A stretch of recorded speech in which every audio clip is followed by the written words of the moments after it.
Tuan-tuan yang bersedekah, pastikan ikhlas kerana Allah. Berlumba-lumbalah untuk sedekah itu tidak diketahui oleh mana-mana orang. Ni saya pesan. Jangan jadi macam hari ni punya keadaan, sedekah sampai puluh-puluh juta orang tahu apa yang dia buat.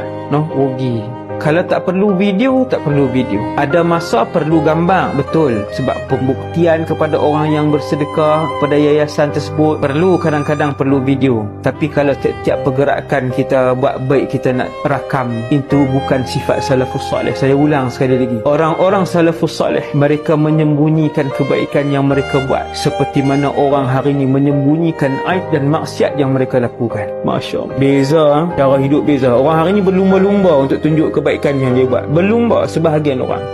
Sampai ada pasukan khas duk ambil gambar, tiap-tiap hari nak kena tangkap gambar tunjuk kat orang. Cukuplah, sikit-sikit cukuplah. Tak perlu sampai setiap hari, tak perlu sampai setiap inci pergerakan kita orang tahu.